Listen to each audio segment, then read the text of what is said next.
Digital FM 99.9 in Brikama Town. For all the businessmen and women, move out of the darkness, follow the light. Come sell your business with us today. Home Digital FM, let your customers know what you're offering. Be on top of your competitors. Home Digital FM, we will help you stand out. Come advertise with us today for all your businesses. We offer live program coverage both on Facebook Live and on the radio. Talk source to sell your products and services. The media is in control. Tell your customers when, where, and how to meet you through Home Digital FM. Don't worry. Do your business. We will sell you out. Call us today on 734-3125 or 200-5770, 620-1413, 766-8394. Home Digital FM. Follow the light.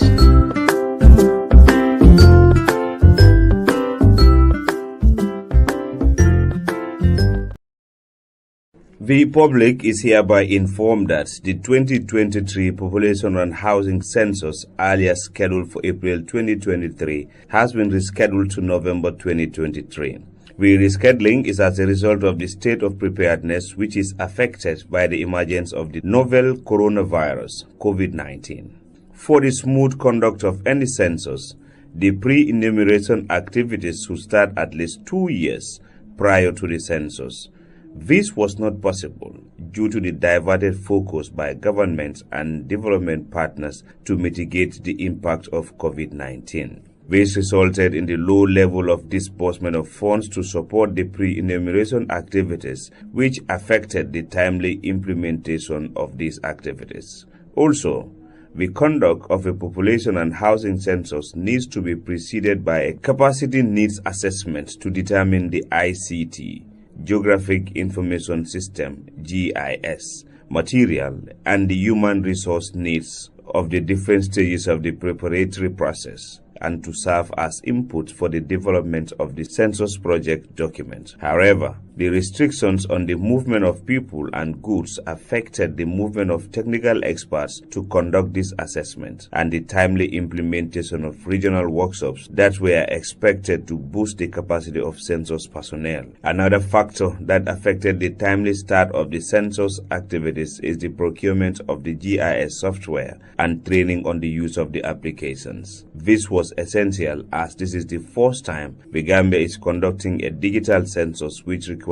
the conduct of digital cartography. Digital cartography requires getting recent high-resolution satellite imagery or downloading offline satellite imagery and loading it into the tablet for field operations. This process requires time and stable internet connectivity. The data sent to central office requires some editing and processing, and this is one of the most daunting and tedious procedures required to prepare an interactive digital enumeration area, EA map, to be integrated in the census CAPI application. Also, another related activity that may affect the successful implementation of the census in April 2023 is the local government elections, which is scheduled on the same day of the census reference date, 15th April 2023. The campaign activities may jeopardize the publicity of the census, and this may have adverse effects on the census activities. The delay in starting the census activities had a domino effect on the overall census roadmap and its implementation.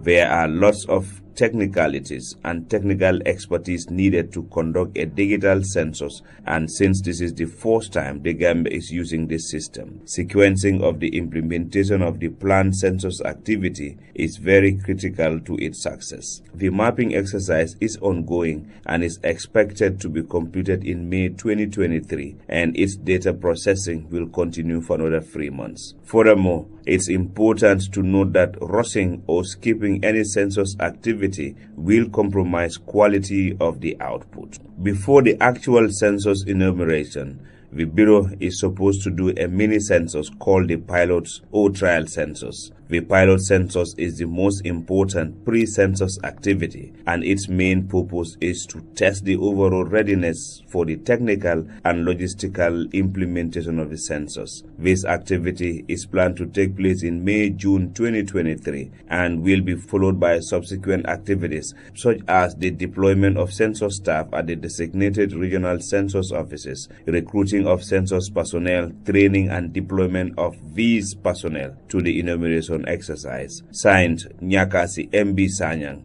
Statistician General, Gambia Bureau of Statistics. Do your banking the smart way with the new Aji Bank mobile app. Transfer money to any bank account in the Gambia. Top up airtime for all networks. Pay utility bills. Check your account balance and view mini statements.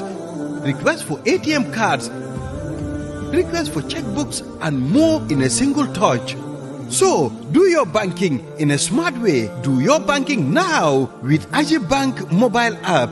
Every time is banking time. Aji Bank, your investment partner.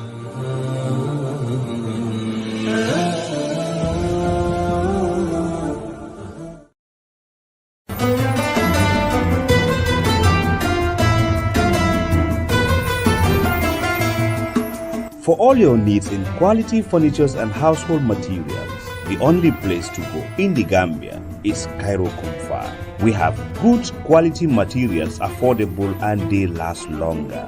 We are located at 35 Mamberinjai Street, formerly known as New Street in Banjul, the Gambia, opposite the Nawek Cash Power Selling Office, just by the Serekunda car park.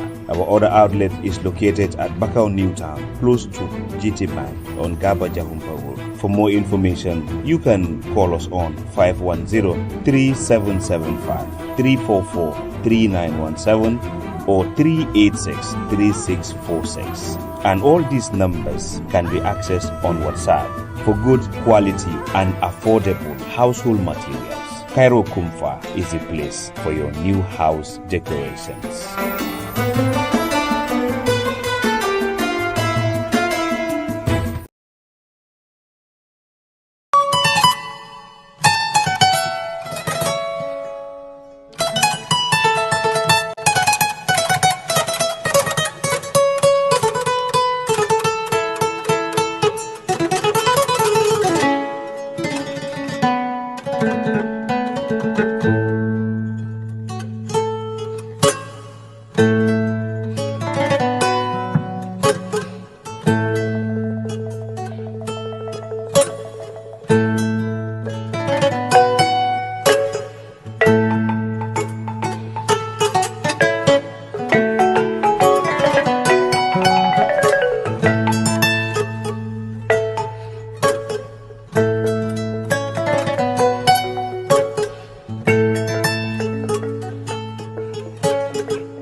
Hello and a very warm welcome to your Week in Review program Africa This Week, looking at the continent's top stories over the last 7 days.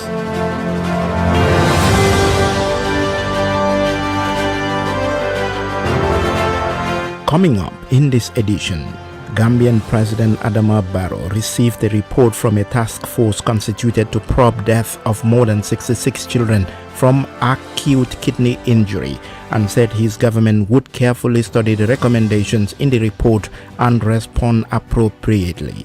I assure the nation that my government will study the recommendations of the task force very carefully, and we will take appropriate measures to ensure due accountability.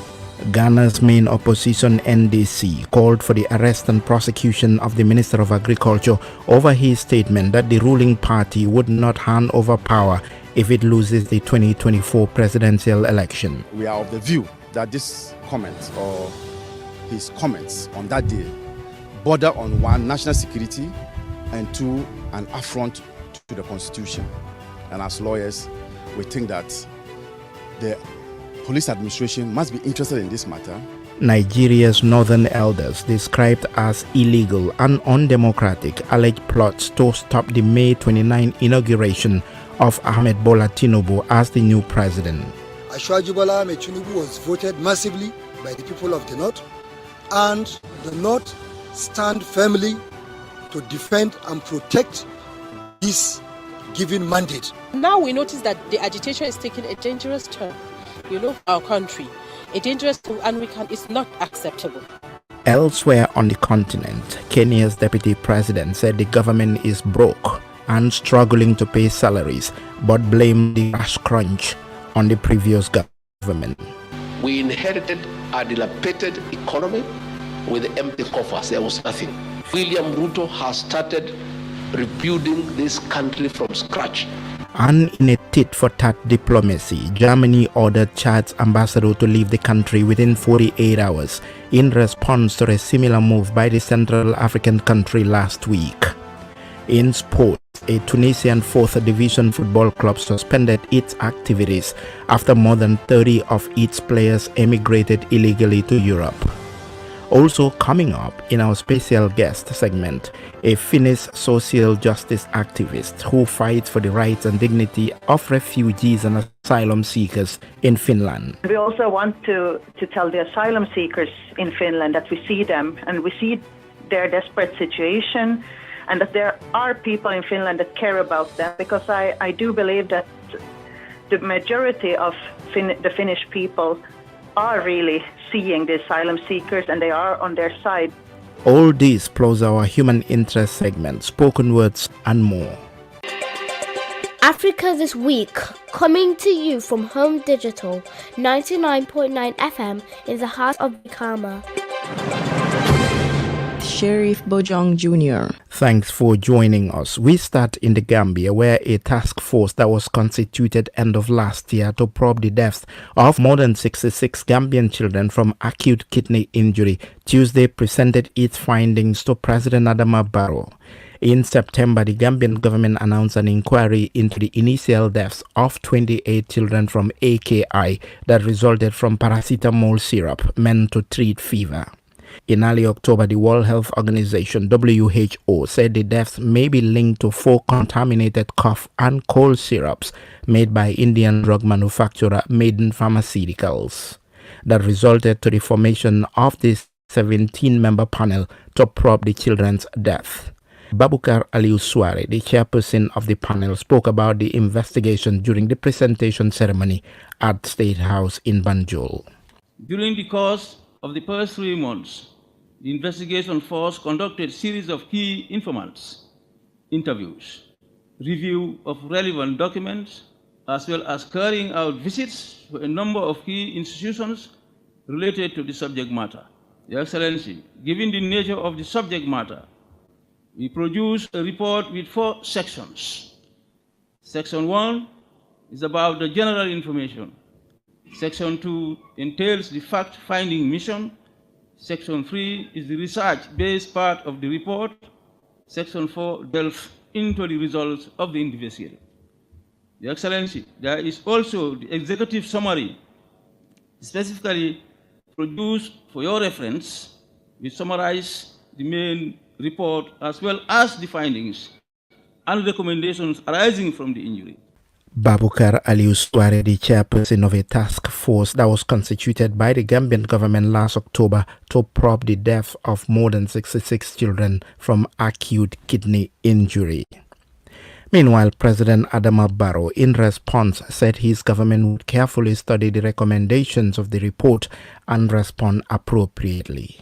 As I receive this eagerly awaited investigation report, I assure the nation that my government will study the recommendations of the task force very carefully, and we will take appropriate measures to ensure due accountability. The report will also serve as a basis for the government to review public health regulations and prevention guidelines with a view to strengthening the health sector and enhancing better service delivery. I renew my heartfelt condolences to the families of the deceased children and to the whole Gambian community for the tragic loss we experience together. My government will do everything in its power to prevent the recurrence and risk of such catastrophes. Gambian President Adama Barrow. Ghana's main opposition National Democratic Congress (NDC) on Tuesday called on the Criminal Investigation Department and the Inspector General of Police to arrest the Minister of Agriculture Brian Achempong over his statement that the ruling New Patriotic Party (NPP) would not hand over power if it loses the 2024 presidential election. The minister made the statement on Saturday while addressing his party's delegates. The opposition NDC called for his arrest and prosecution for what it called his reckless, dangerous and unparliamentary comments. According to the party, interpreting Achempong's statements means that the NPP has conceived a grand scheme to subvert the will of the people of Ghana in the 2024 election. NDC's Director of Legal Directorate, Abraham Amaliba, spoke to journalists in Accra right after handing over the petition to the CID chief. He's on viral video to have said that they, the MPP, will not hand over power to the NDC, come what may. And as lawyers, we are of the view that this comment or his comments on that day border on one, national security, and two, an affront to the Constitution.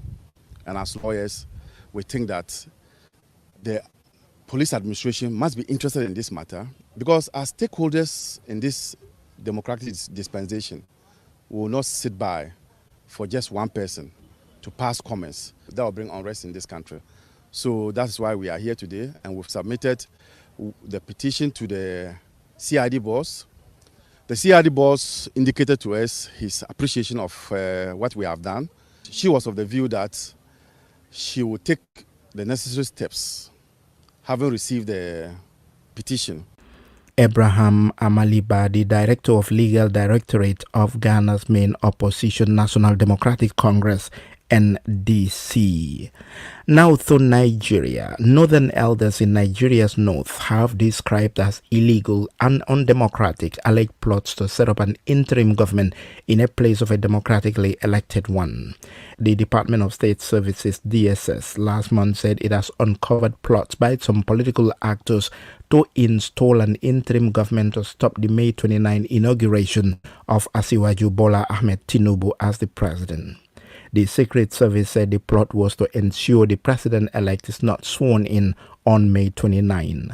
The Ariwa Elders Convention in the northern side of the country said such plots could lead to a coup similar to that of 1966, which they said claimed the lives of northern elders. Here's a soundbite of some of the elders, courtesy of TVC News Nigeria.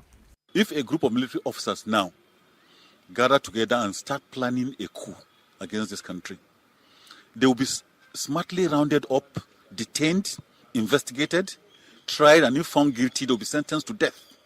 Why should the case of a civilian trying to truncate our democracy be different? We do not know anything called interim national government. It has no basis, and nobody has the statutory right to even appoint any international government for this country. The warning has been sounded. Nobody will tolerate anything that looks like what happened in 1966. Asiwaju Bola Ahmed Tinubu was voted massively by the people of the North, and the North stand firmly to defend and protect this given mandate. Now we notice that the agitation is taking a dangerous turn, for our country. A dangerous turn, and it's not acceptable.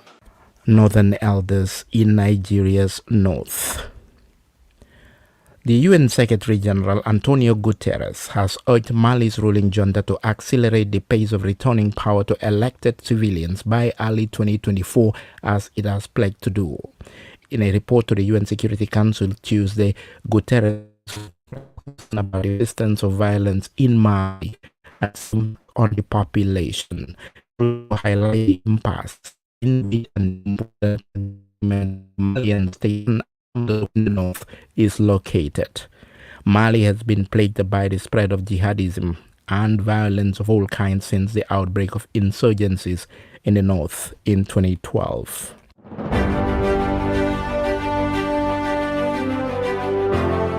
You are listening to Africa This Week on Home Digital with me, Bojang Jnr. A reminder of our top stories. Gambian President Adama Barrow received a report from a task force constituted to probe the death of more than 66 Gambian children from acute kidney injury and said his government would carefully study the recommendations in the report and respond appropriately. Ghana's main opposition, NDC, called for the arrest and prosecution of the Minister of Agriculture over his statement that the ruling party would not hand over power if it loses the 2024 presidential election. And Nigeria's northern elders described as illegal and undemocratic alleged plots to stop the May 29 inauguration of Ahmed Bola Tinubu as new president. Still ahead in the program, Kenya's deputy president said the government is broke and struggling to pay salaries, but he blamed the cash crunch on the previous government. And in our human interest segment, we visit a Senegalese leper colony in the southern region of Casamance to find out what life was like for former leprosy patients more than 4 decades after they were banished to the colony by their government. Stay with us. Africa This Week, coming to you from Home Digital 99.9 FM in the heart of Brikama. Now, in a tit-for-tat diplomacy, Germany has ordered Chad's ambassador to leave the country within 48 hours in response to a similar move by the Central African country last week. In a tweet on Tuesday, the German Foreign Ministry said, I quote, "In response to the unfounded expulsion of our ambassador to Chad, we today summoned the Chadian ambassador in Berlin, Mariam Ali Musa, and called on her to leave Germany within 48 hours. We regret that it had to come to this." End of quote. Germany's ambassador to Chad, Gordon Krake, was expelled from the country last week for what Chadian authorities said was non-respect of diplomatic customs. 2 Chadian government sources quoted by AFP said expulsion was due to the ambassador's critical comments about delayed elections and a court decision allowing interim military leader Mohamed Idris Deby to run for political office. Malawi's President Lazarus Chakwera has pardoned a former Minister of Homeland Security who was jailed in 2020 for corruption and placed on a U.S. travel ban. Yuladi Musa was among 200 prisoners released as an act of mercy during Easter, but critics said his pardon raises questions about the government's commitment to fighting corruption. In a statement Monday, the government said President Chakwera has also pardoned John Stewesa, a driver for the Malawi Electoral Commission or MEC, who was sentenced to 15 months last year for obstructing a presidential convoy. The government said the pardon was in line with Malawi's constitution, which gives the president power to pardon prisoners who have behaved well in prison. Now to Kenya, where the government of William Ruto has been struggling to pay salaries of civil servants due to severe cash crunch. Speaking at a press conference on Monday, Deputy President Rigathi Gachagua attributed the financial challenges to unpaid loans that have since matured, which were borrowed by the previous government. He said the current administration had inherited a dilapidated economy with empty coffers. As a result, thousands of workers have been affected and have threatened to strike if they are not paid. According to economic experts, the Ruto administration has been struggling to keep essential programs afloat and allegations of wasteful and extravagant expenditure. This is what Gachagua had to say about the cash crunch. It is true we are having challenges in paying salaries. We are having challenges in giving money to governors because the handshake government ruined this economy. They borrowed money left, right, and center. And because we are responsible government, we have to pay this money. Last week, some loans had matured and they have to be paid because we have obligations. Whatever money we collect is what we spend. So what we had collected the last 2 weeks was sufficient to pay the loans we paid. What we are collecting this week will pay the salaries and other requirements. But the truth of the matter is that I said in Kasarani, and some people thought I'm mischievous. And I said in broad daylight because I'm a truthful man. We inherited a dilapidated economy with empty coffers. There was nothing. William Ruto has started rebuilding this country from scratch. He found an empty country with nothing. Everything had been spent and stolen. Kenya's Deputy President Rigathi Gachagua. Still in Kenya, a court on Wednesday heard a bid by Facebook's parent company Meta to stop a lawsuit accusing it, among other things, of exploitation and poor working conditions.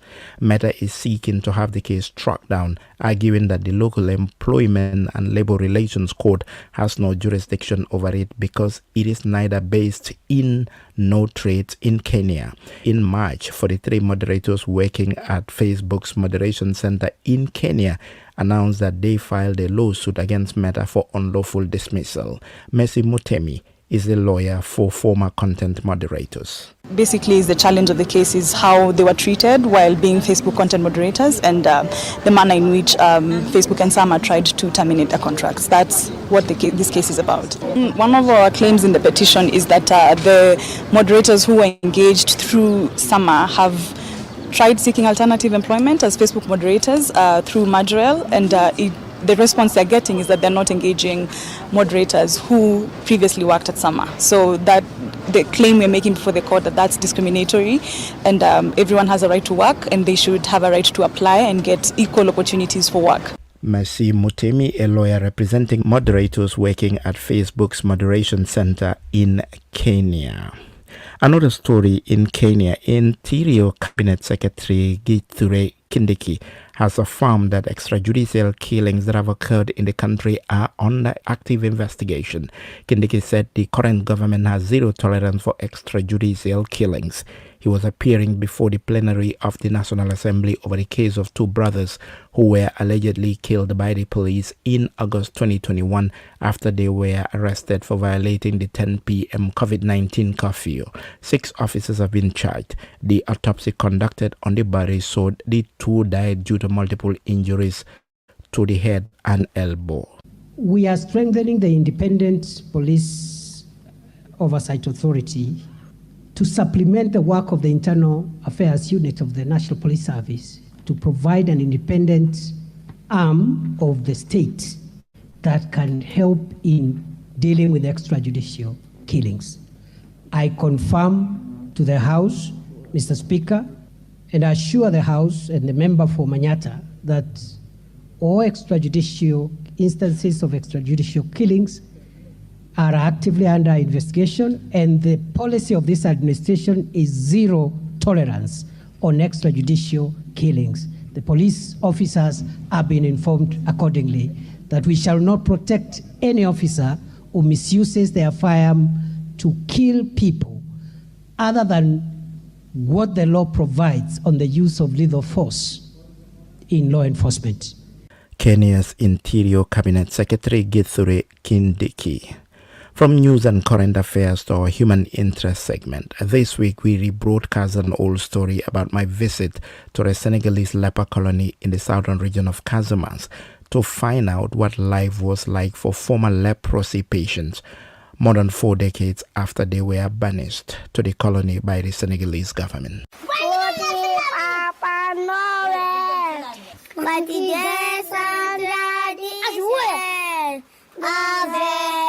It's early morning in Jibelor, and a group of kids between the ages of 3 and 6 sit in circle under a mango tree and joyously sing songs they learned from a nearby nursery school.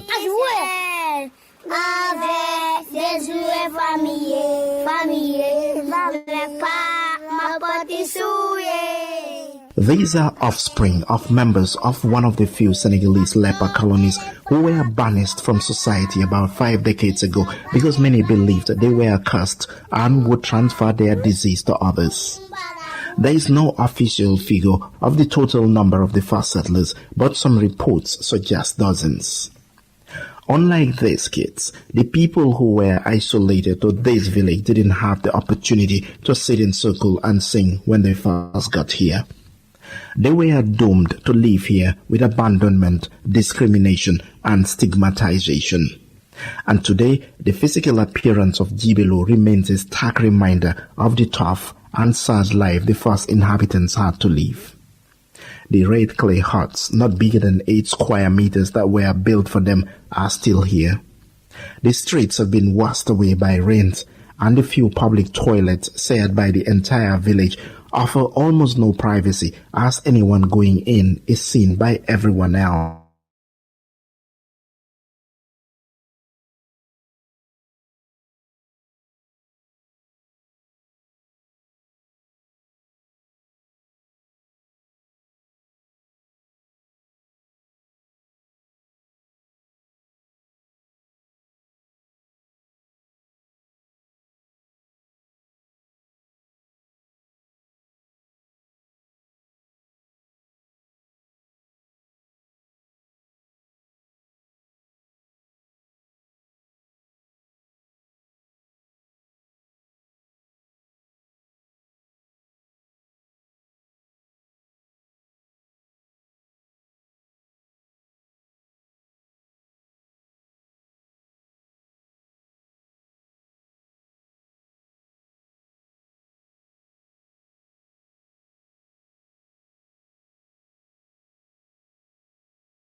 Affairs to our human interest segment. This week we rebroadcast an old story about my visit to the Senegalese leper colony in the southern region of Casamance to find out what life was like for former leprosy patients more than 4 decades after they were banished to the colony by the Senegalese government.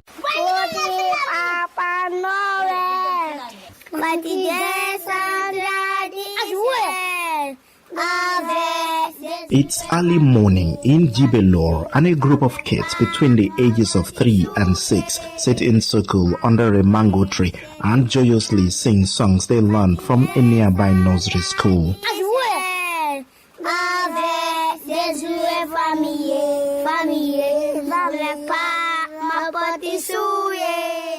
These are offspring of members of one of the few Senegalese leper colonies who were banished from society about 5 decades ago because many believed they were cursed and would transfer their disease to others. There is no official figure of the total number of the first settlers, but some reports suggest dozens. Unlike these kids, the people who were isolated to this village didn't have the opportunity to sit in circle and sing when they first got here. They were doomed to live here with abandonment, discrimination, and stigmatization. And today, the physical appearance of Jibelo remains a stark reminder of the tough and sad life the first inhabitants had to live. The red clay huts, not bigger than 8 square meters that were built for them, are still here. The streets have been washed away by rains, and the few public toilets shared by the entire village offer almost no privacy, as anyone going in is seen by everyone else. One of the early settlers is Musa Faye, who is today the head of the village. Back in those days, we faced a lot of discrimination. We suffered so much. We were treated like animals. The authorities even went to an extent of extremely separating men from women. Rejections and discriminations continued for Musa and his compatriots for next decade until some positive changes started kicking in. When we started to marry each other, people came to realize that this sickness is not contagious. We had our kids here, some in school, some traveled abroad, and some have gone for marriage. They are all born here, and none of them suffered from this disease. They are all living in good health. Most of the settlers who were here with Musa died even before the situations changed. But those alive have made this place their home. These include not just leprosy patients, but also their relatives. One of them is Emily. My father and mother both had the sickness and they ended up in this village. I followed them here to look after them and to encourage them because naturally they were abandoned. After they both died many years ago, I left this village and went back to my husband. When my marriage ended, I came back with my children to live here. Leprosy became curable many years after Jibelo was set up, and people are no longer scared to live here. Today, this village is slowly expanding with a population of more than 120. People from big towns and cities have also moved here in recent years. One of them is Ali Aidar, a prominent ecologist and former Senegalese fisheries and ecology minister who has a beautiful house here. Thanks to him, this village now has water and electricity. Because I see in this village poor men who don't have water, who don't have electricity, and sometimes I help them because I live with them in this forest, beautiful forest. But despite Mr. Aidar's good neighborliness, the people of Jibelo still live in overcrowded conditions and abject poverty. While the young ones sit under the tree and sing Father Christmas, the old generation of this village is still haunted by the memories of leprosy and the isolation that came with it.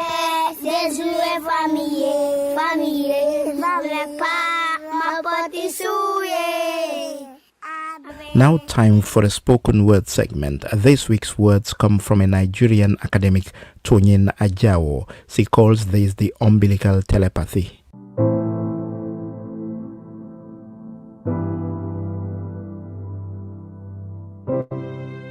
In the far distance, the piercing echo of your voice asks if I'm okay.